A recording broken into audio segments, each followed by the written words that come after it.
Hello again, this is Sean Garswood for Turbulence Poker, aka Turbulence 11 on PartyPoker. And today, which is actually New Year's Eve, decided to do something a bit different for the video this week. We're going to do a deep hand analysis of a hand I played just before Christmas Eve, day before Christmas Eve, so last week. And turned into a really interesting spot, and a spot I felt deserved some really close drilling down and looking at, just to check that my in-game thinking and intuition wasn't way out of line, and also thought the situation gave us some learning opportunities from how our opponents played the hand as well. So quite a lot to look at, quite a lot of different angles to look at the hand from, and you know, there's certain points in the hand that on the surface look fairly obvious and straightforward, but actually were a bit more complex and needed a bit deeper thinking to hopefully make the right plays. And I'm pretty sure I didn't play this hand perfectly, which is another reason for looking at it, and another reason for sharing it with all of you.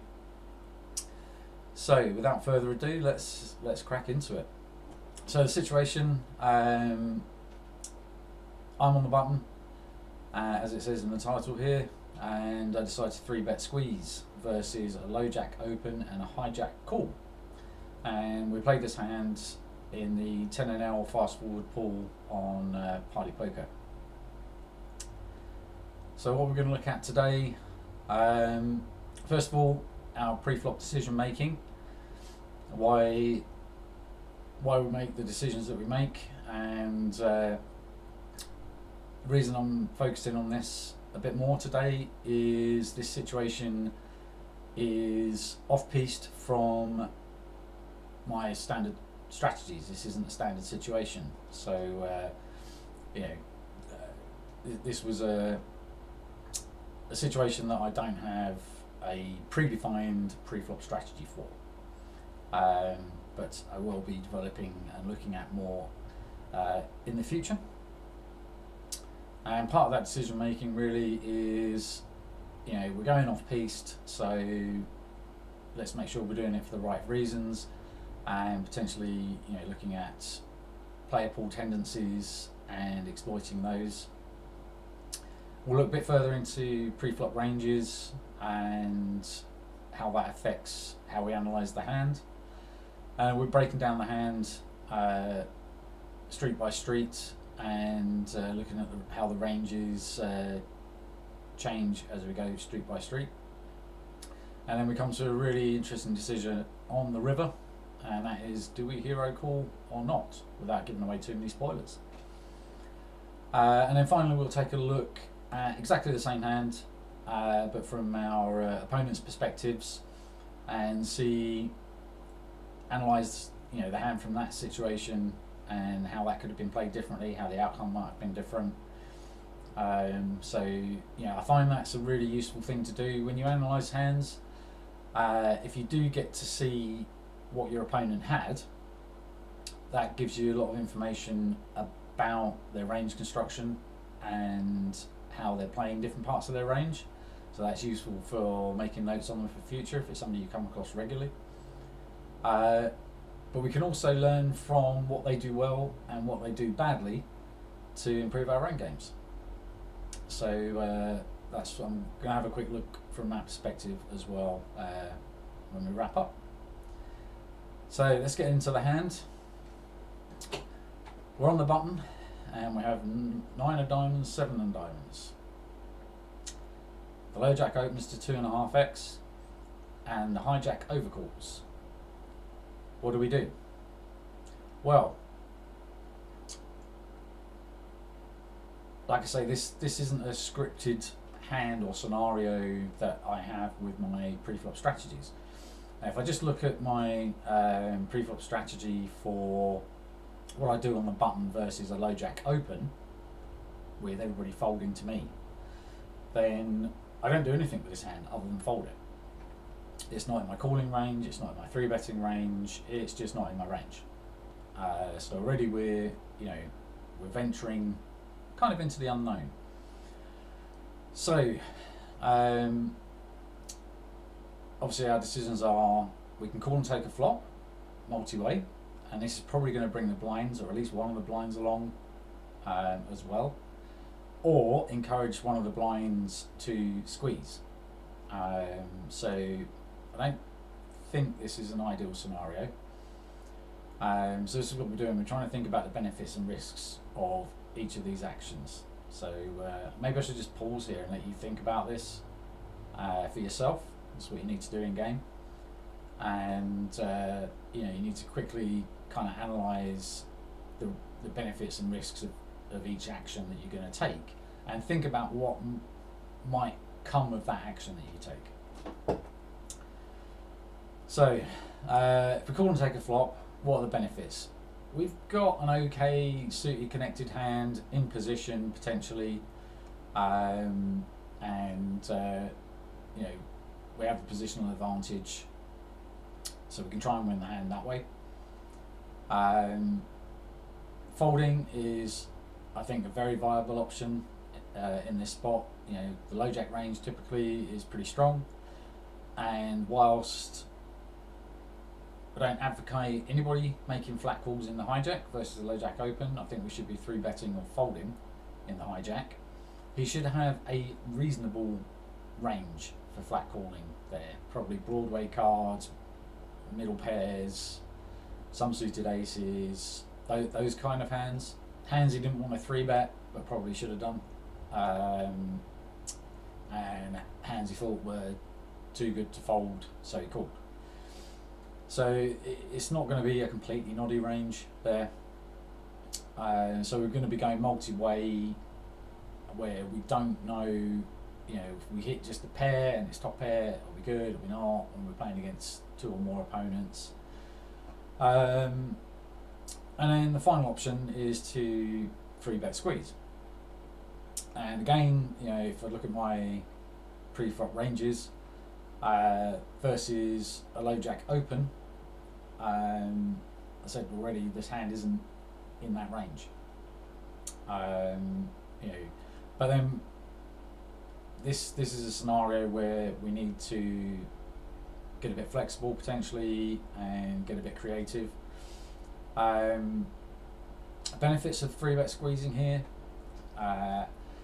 In the immediate hand, we have the opportunity to take down the dead money pre-flop uncontested, which is a bonus. I'll bring the hand replayer over in a second.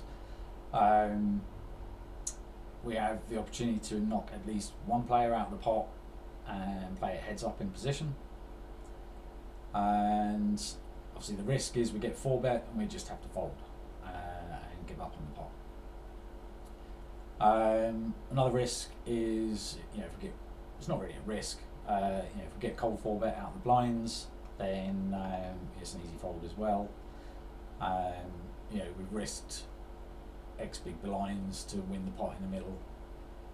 It didn't pay off, but next time it might.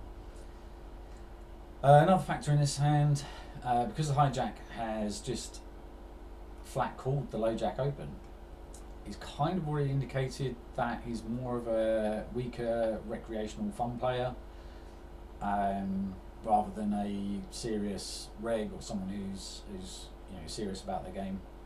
It's somebody that probably just wants to see flops, try and catch something, rather than is an educated poker player.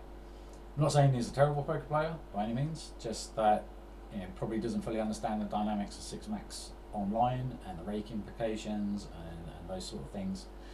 So you can almost immediately tag them as being a more of a fun player. And normally I'd say we want to keep this guy in the pot, but playing pots multi-way, you kind of got to play fit and fold for the most part, because if you don't have something one of them's going to have something. So, you know, it's better if we can get the hand heads up. So let's take a quick look at the replayer and walk through the hands.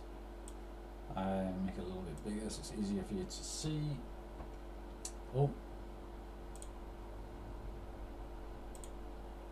Okay, start from the beginning. So like I said, won the button, and low jack open, 2.5x, fairly standard. Hijack calls, flat calling isn't a standard play. I mean, we see a lot of it. There's a lot more recreational players online at the moment, particularly over the holiday season, but it's not an ideal play. I say it comes to us.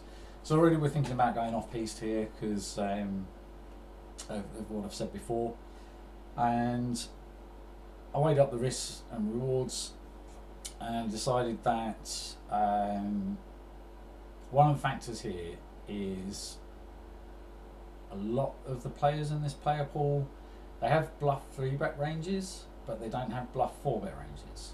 So, you know, I'm not going to get crazy with this hand. If I get 4-bet from the low jack or one of the blinds, we're just out of there, we're done, we're moving on. So yeah, that's one of the factors. So I do elect a 3-bet. I say you're going slightly off strategy here, but we've got a hand that can flop reasonably well, and you know, we've also got a hand that we know is marginal, so we're not going to get too crazy post flop. You know, we're not going to, shouldn't get into too much trouble post flop with this hand. So low jack does decide to call, which is a bit concerning because that kind of incentivizes the hijack to come along. Already I'm starting to think, well, what does this range look like and what kind of player is this? Because you don't want to be trapping in this situation because the hijack is sitting here, and by flat calling you're, you know, giving the old adage of, oh, I had pot odds, I was priced in. You know, you don't want to be out of position to 2 players. So I would imagine his pairs as low as 10s potentially, might even 4-bet. Jacks should definitely be 4-bet in here. Queens, kings, aces, ace, king should all be 4-betting, and he really should have some 4-bet bluffs. And his calling range should be fairly snug for the same reasons. So I'm already thinking, well, he doesn't have a premium hand. He's not got a premium hand. Trapping with aces, for example, in this spot probably isn't ideal. You really don't want to be out of position versus 2 players trapping, because you know it's too easy for one or other player to hit a set, hit 2 pair, make a straight, get a big flush combo draw, whatever, you know, and you're going to be flying blind. So I think he's really incentivized to 4-bet all his strongest hands here, and he should be incentivized to actually 4-bet bluff a reasonable amount as well. But he doesn't, he likes to call. Fortunately for both of us, the hijack decides to fold whatever it was that he called with. And we're going to go to the flop heads up. Not a bad flop for our hand, and actually a pretty good flop for our range as well. This is where we need to, one of the interesting things about this hand is playing the range as well as playing our actual hand. So we get check 2, expect that, that's fairly standard. Although I am seeing a lot of players calling 3-bets and then just don't lead into me at the moment. Not just me, I mean it's happening to a lot of people.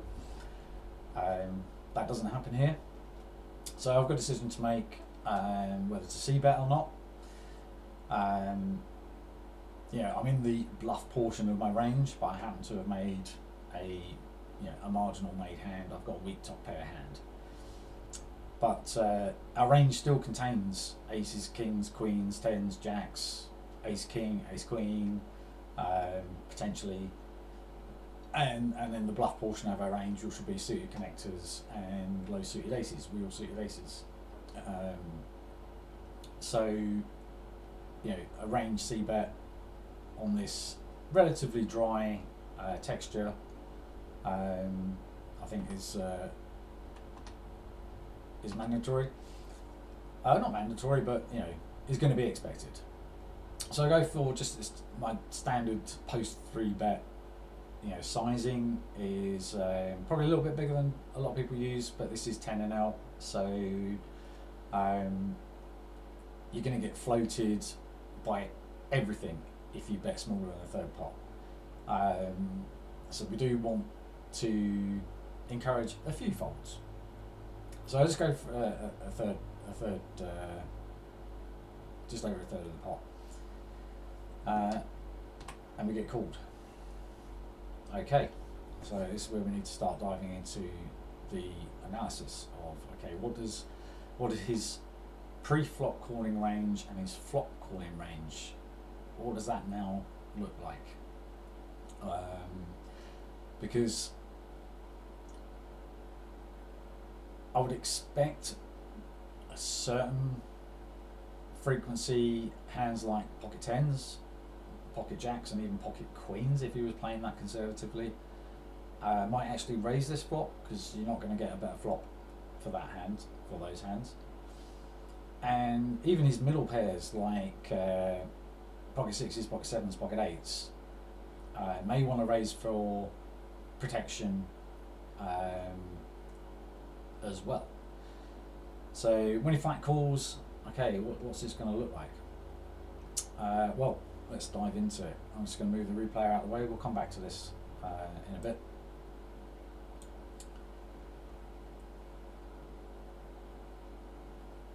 Back to the pre-flop decision making. Actually, I went a bit far with the hand replayer there. So some things that went through my head in this hand before playing it was exploiting some of the player pool tendencies.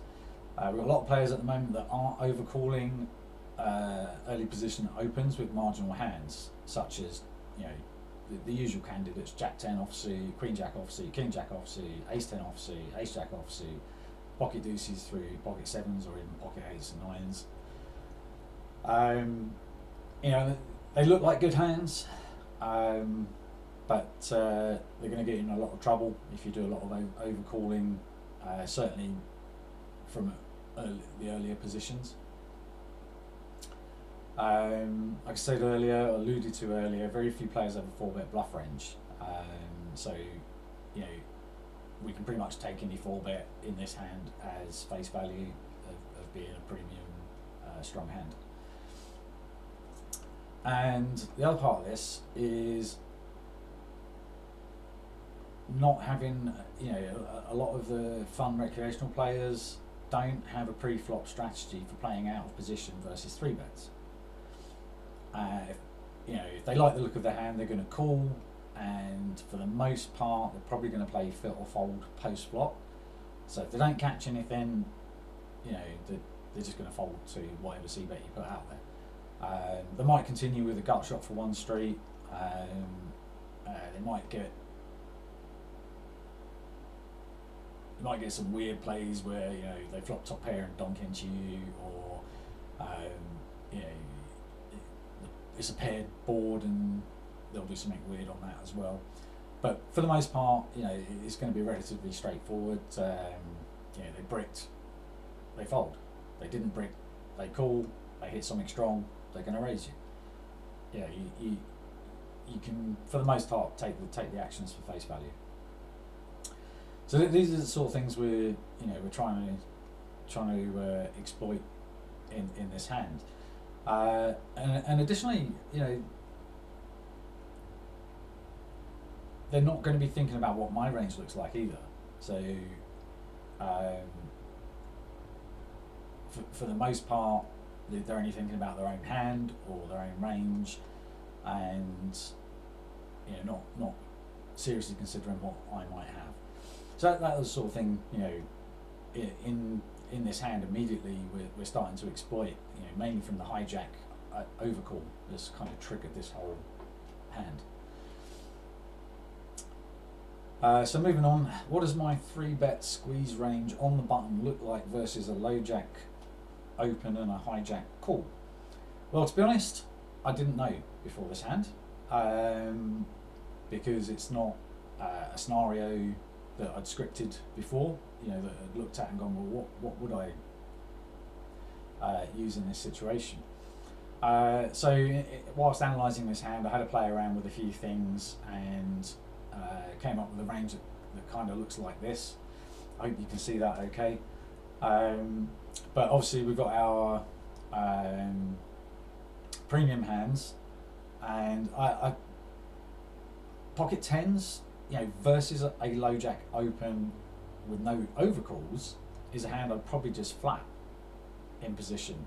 But once the dead money's out there and we're playing against two ranges, one of which is presumably weak, the hijack overcall, I think we're incentivized to 3-bet with what is probably the best hand right now, but is going to struggle to play 3 or 4 ways post flop. And you know, obviously aces, kings, ace king, and potentially even ace queen suited and ace jack suited. You know, you're getting into semi bluff territory there. Ace jack offsuit is an absolute bluff. It's there for card removal. And again, if we get 4-bet, we're folding, and if we get called and hit an ace high flop, we are going to proceed cautiously.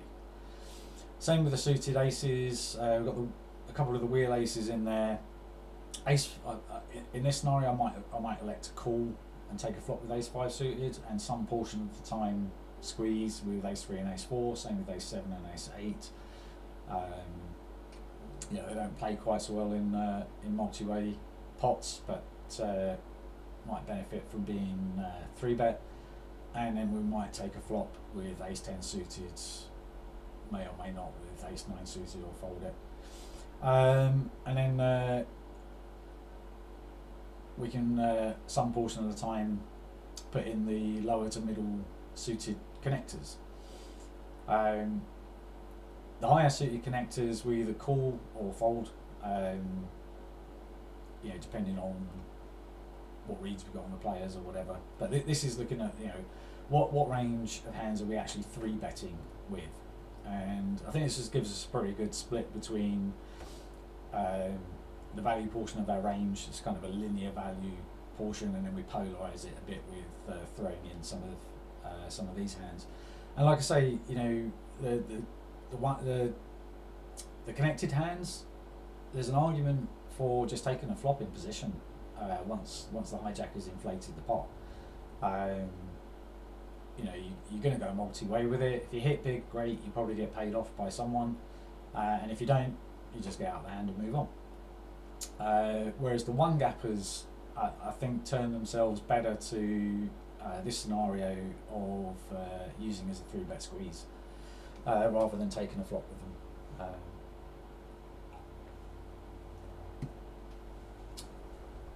So yeah, this is a work in progress, but at least, you know, we're starting the thinking process of looking at these kind of scenarios, because I think exploiting these situations can be quite profitable. So what does the low jack 3-bet calling range look like? This isn't my 3-bet calling range. This is what I've just thrown together based on what I've seen from, you know, playing tens of thousands of hands in this player pool.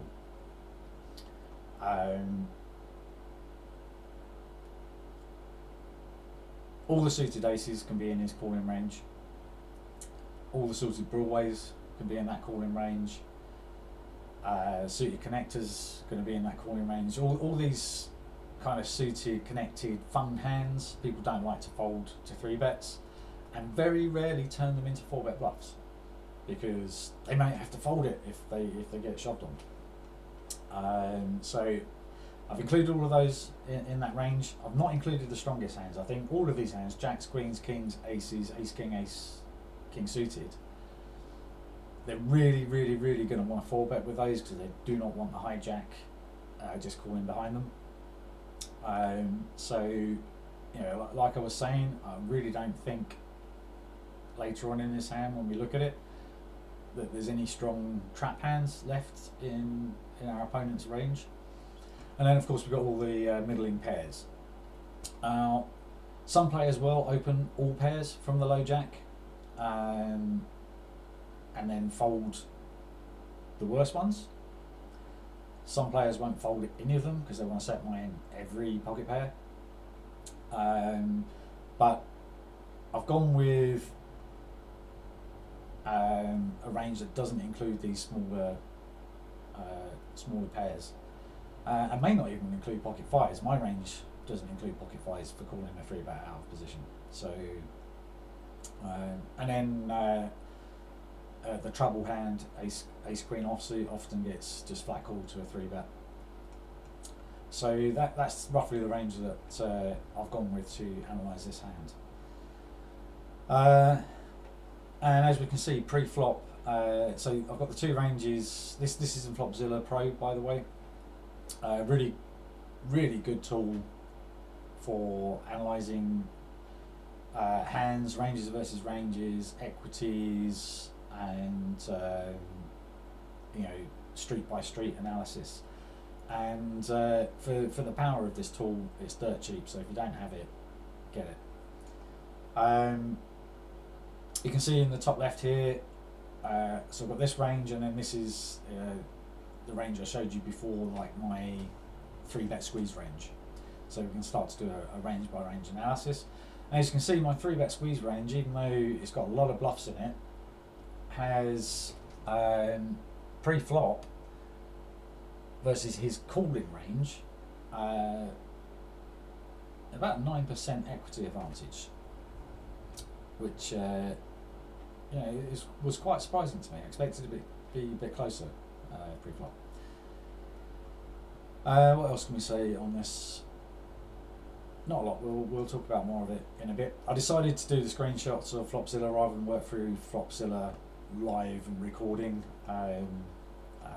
Whilst it's a brilliant tool, this one I'm still getting used to myself. So, right, let's break down the low jack range on the flop.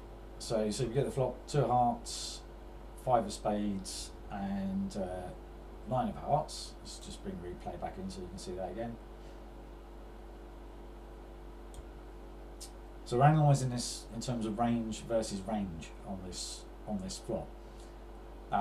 So when the flop comes out, we still have a range advantage. I don't know if you can see up here, but our range is about 52% equity versus the range I gave them is at about 48% equity. So we've got a 4% range advantage on the flop. We have all the overpairs. They don't, apart from maybe pocket tens. And in terms of sets, they may or may not have pocket fives as a set. They probably don't have pocket twos as a set. And then pocket nines, well, because we've got a 9 and there's a 9 on the board, we know there's only one combo of pocket nines left out there. So that's actually not much of a consideration either. We need to bear that in mind. They do have some suited connectors in their range, which will, you know, have probably just gut shots, or a pair and a gut shot, or a weak pair. You know, they'll connect with this some portion of the time. They do have some heart draws, and they do have some backdoor draws in terms of flush draws. So let's bring the replayer back over. We just got to the point where we see about the flop and get called. Now, if he did have any sets in his range, I would expect the vast majority of the player pool to raise the flop, because A, there's a flush draw on the board they're going to be worried about. B, we have all the overpairs in our range, so they want to get some money in the pot against our overpairs. And he doesn't do that. He calls. So, all right, okay, what does that look like then when we analyse it? So, back looking at Flopzilla, we've got this group section. So when you filter the hands, you can filter the hands with different colour filters, and then this gives you like a bit of a pie chart for the groups of hands you've put under those filters. So the colours I've used here, red are premium made hands, and they are the sets, any overpairs left in his range, and potentially top pair hands like if he has them, king 9 suited and ace 9 suited. You see it's a very small percentage, only 10%. Then the blue section are draws. So we've got the flush draws in here, gut shot draws, gut shots and flush draw combination draws, all of that kind of stuff. Flush draws with overcards, etc. And that makes up approximately 20% of the range here. And then the green stuff is the marginal made hands. That's predominantly these pocket pairs, the pocket pairs that are lower than a 9. And again, pocket 10s, I would have put, I think I would group that in the premium made hand, and I would expect at least 50% of the time, if not more, that hand to get raised on this flop. So, the marginal made hands could also include, well, I say they could also include, I think anything that's vaguely connected to this board and has got a backdoor flush draw, particularly an ace high backdoor flush draw, might want to play that as a bluff and raise this flop. To, you know, if you've got ace, ace 3 or ace 4 of spades or hearts, you're probably going to want to check raise that to put pressure on my ace king hands and my ace queen hands, because if you can get them to fold, and you know, that's a massive win for your hand. So anyway, and then the grey stuff is junk on this flop. It's not junk pre-flop, it's junk on this flop, and that makes up 38% of his range. So when I c-bet and get called, we can pretty much get rid of 80%. Sorry, not 80%. 70% of his range. You know, nearly 40% of it is going to folded. 30% of it really should be check raising us on this flop. So when he calls, we're down to effectively the marginal made stuff.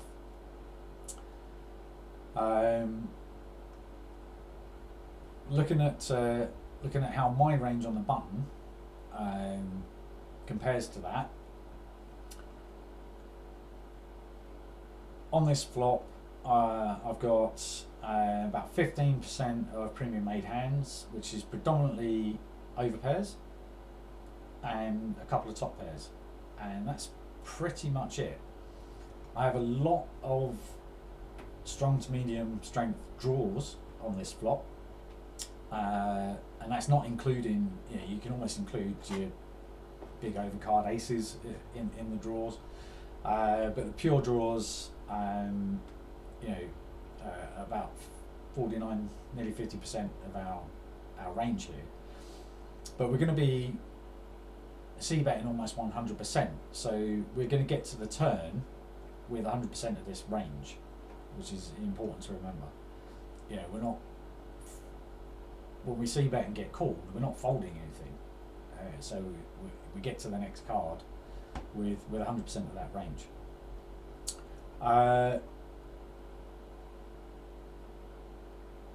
We've got, you know, we've got some marginal made stuff in here as well. But yeah, we've still got an equity advantage on this flop, but it's a little bit smaller.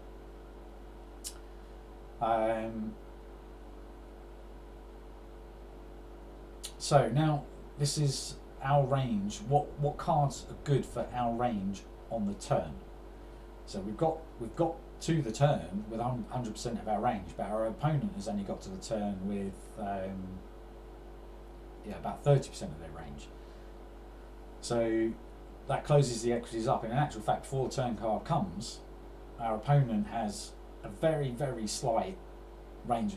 I wouldn't call it an advantage. We're pretty much, it's evened out in terms of equities. But this is another part in Flopzilla.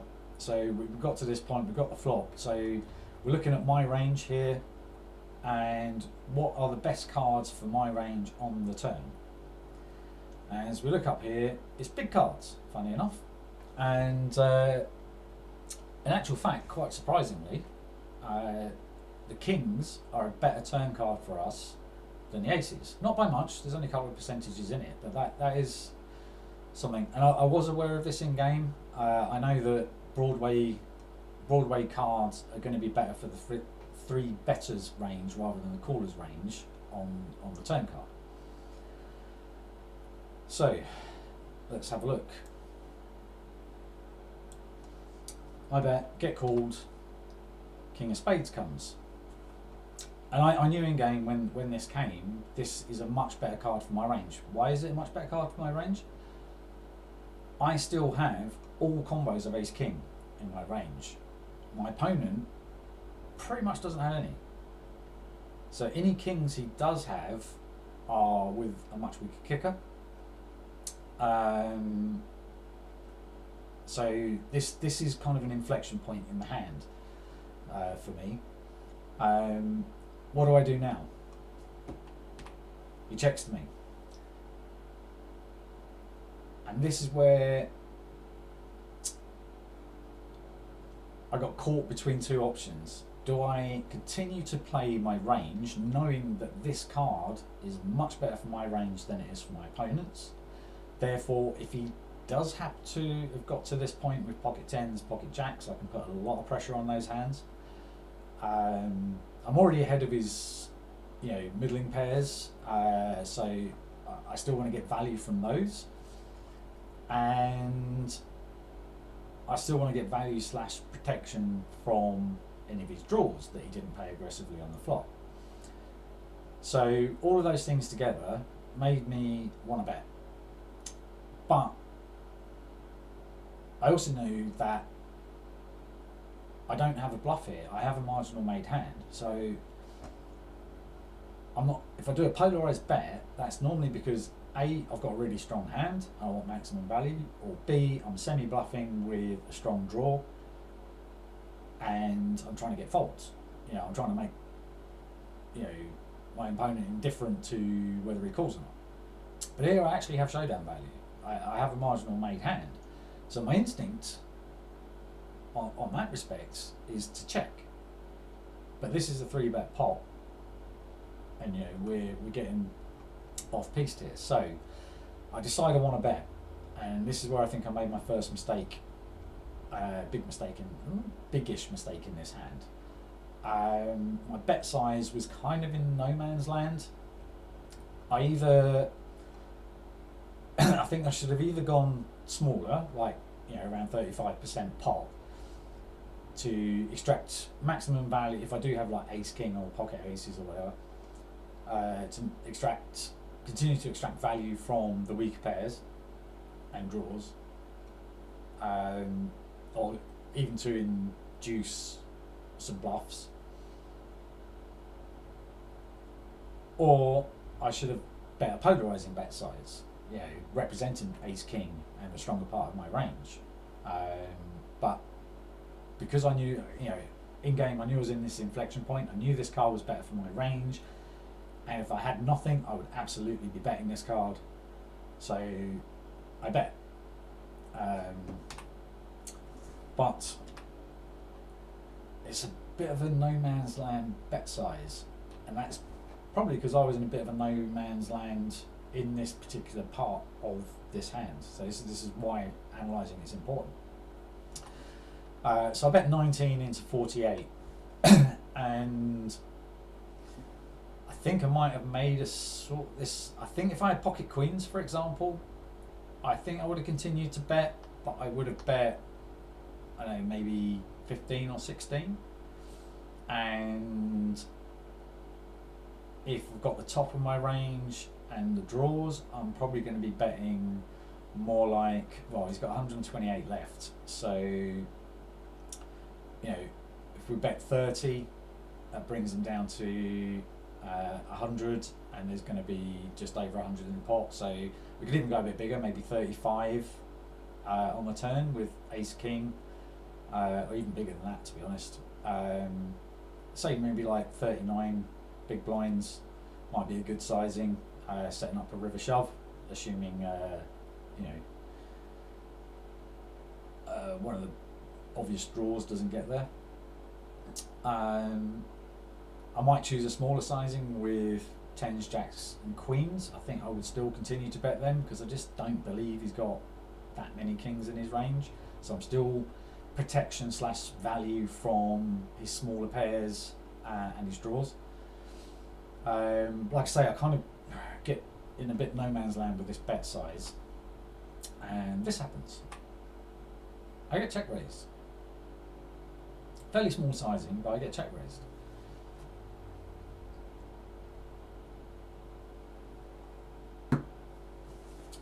Interesting. So now my brain really starts whirring. I'm like, I can't imagine he's check raising me with a hand like King Jack of Diamonds, if that even gets here. I honestly don't believe he's got any ace king traps or weird played ace kings in his range.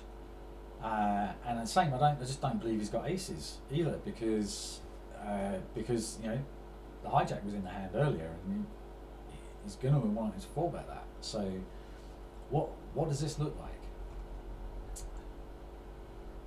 Well, I think hearts would have raised on the flop, unless it was a hand like Queen Jack of Hearts that didn't want to play a big pot on a marginal draw when I could easily have the ace of heart combos in my range. But now he's picked up a gut shot, might have been incentivized to check raise. And then we're into the wheel aces. And again, I think ace 3 and ace 4 of hearts probably would have raised the flop. So that just leaves spades, or a delayed check raise from the one combo of nines, or the couple of combos of pocket fives that he may or may not have. So, you know, let's just take a quick look at that on the Flopzilla readout here. So, like I said, you know, we already established that a king on the turn is much better for my range than his, and looking at his range, you know, he doesn't have the ace kings, and you know, he's only got a few combos of well, much reduced combos of suited kings in his range. And I don't believe the King Jack of Diamonds calls the flop. I don't believe the King Queen of Diamonds calls the flop. I don't believe the King 10 of Diamonds calls the flop, or clubs. So you know, there's not a lot there. Where were we? Turn Hotness. So we've just done that. So what does the low jack's range look like when he calls a flop and check raises the turn? And when we look at it, he's got no straights. Pretty much, as we've discussed already, doesn't have any sets. Shouldn't have any two pairs unless he somehow decided to call a 3-bet with King 9 suited. It can happen. It could be there. I just really didn't think it was. I think that's part of the range that's going to get folded to a 3-bet squeeze when you've got another player behind. It's just a terrible hand to take multi-way out of position.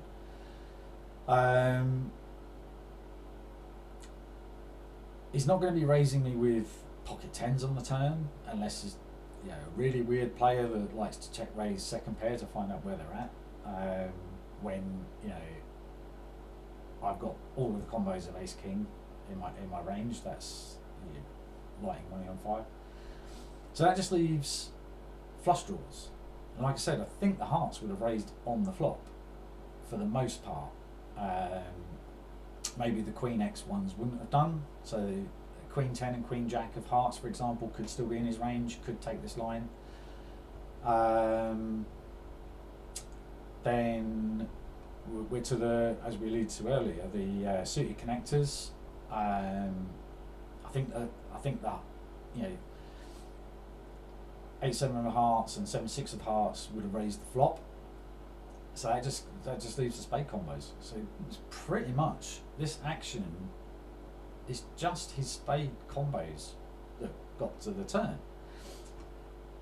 But he obviously hasn't recognised or hasn't done the study to know that this card is not the card to check raise his spade combos on, because it's so much better for my range, and you're pretty much not going to get any faults.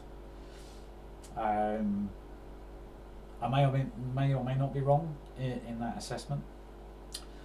So all of those things put together, and a lot of this kind of whizzed through my head in game, not that clearly, more of a intuition, gut feel, and you know, I pretty much at this point ranged him at a spade draw of some kind, and pretty much discounted any premium strong hands here.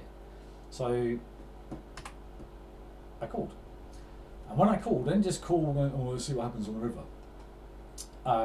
because you know, you need to have a plan. So I decided I was going to call. If he shoved the river, I was going to make the call if it was a non-spade, non-heart high card. If there was anything that completed the wheel draw that came, or any spade or any heart, and he jammed, I was folding. Everything else, I was calling. And I've kind of given that away as a bit of a spoiler there, but the Jack of Diamonds comes, and we'll just come back to that again in a sec. So this is where I'm going on gut feel and intuition, and why I wanted to analyse this hand, and this is the the gut feel conclusion I came to in game. Let's take a quick look at that. This I didn't know. I didn't know from studying, but I found out. But it turns out that in terms of river hotness for our range versus their range, again, Broadway cards are best for us and worst for him. And I'll just read it out. Another king is pretty much the nuts for us. But the second nuts for us is the Jack of Hearts, because we've got more heart draws in our range. But the Jack of Diamonds is a very close second, with being pretty much the second best card we can see on the river. I didn't know that in game. I found that out through this analysis, but that helps to improve intuition for future hands. So, like I said, I'd already, when I decided to call the turn check raise, I already knew roughly what rivers I was calling on and what rivers I was folding on. Because if he does, for example, have the Queen Jack of hearts, and I've called his check raise, is he really going to shove on the river, having just picked up showdown equity that could potentially be better than like my pocket tens or my pocket eights, or is he really going to get me to fold ace king on the Jack of Diamonds river? Does he even have King Jack left in his range? Well, no, not really. King Jack of clubs, but that doesn't call the flop. So, I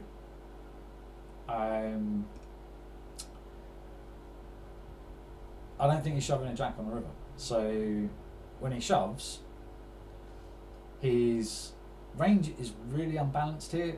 We've already shown that his range is really unbalanced here. He just doesn't have enough premium hands on the turn. He doesn't have enough premium made hands on the turn as a raise versus his backdoor draws. And you know, this is, you know, we're now exploiting the fact that he just doesn't have that many strong main hands in his range, if any at all.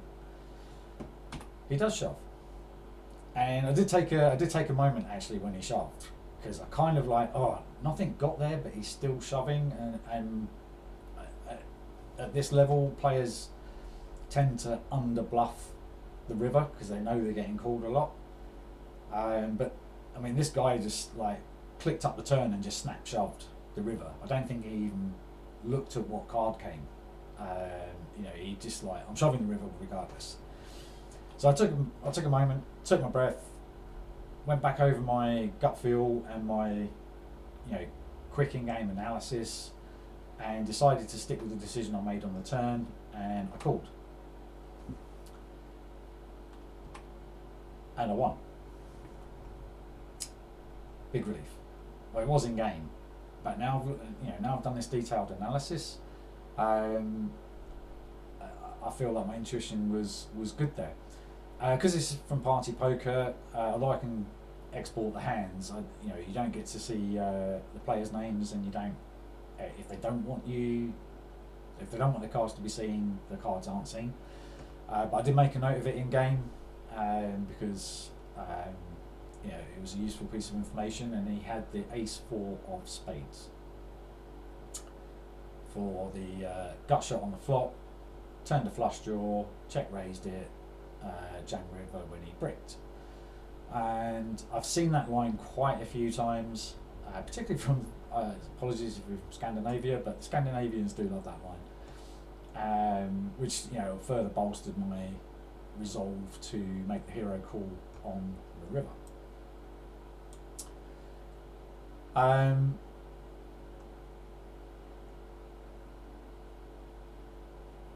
So, what can we learn from that in terms of how our opponent plays his ranges? Well,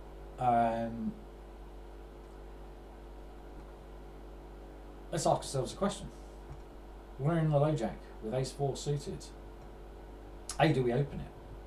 Yes, absolutely. It's 100% within the low jack opening range, no problem at all there. Standard open size 2.5, whatever your standard open size is.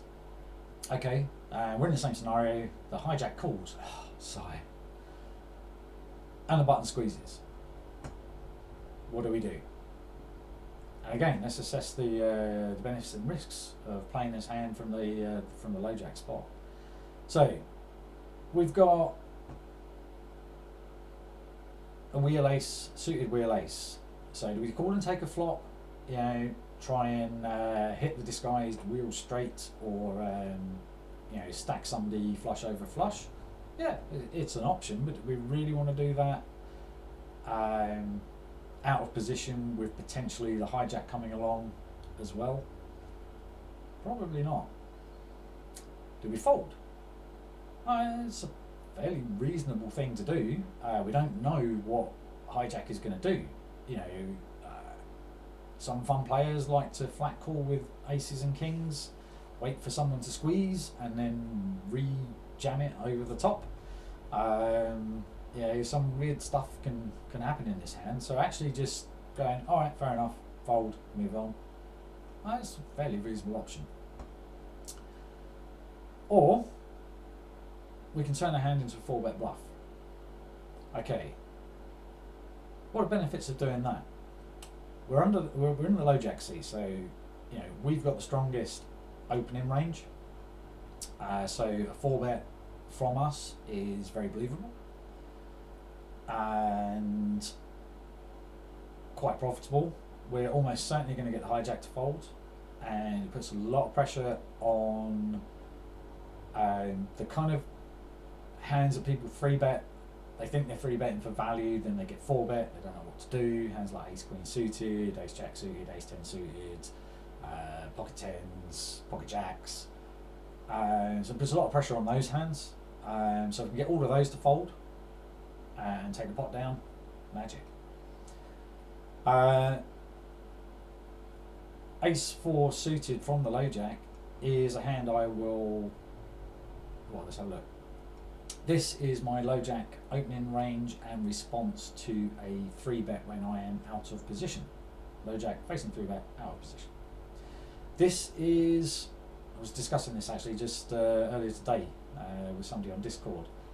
My strategy here is quite a bit looser and quite a bit more aggressive than a standard GTO strategy.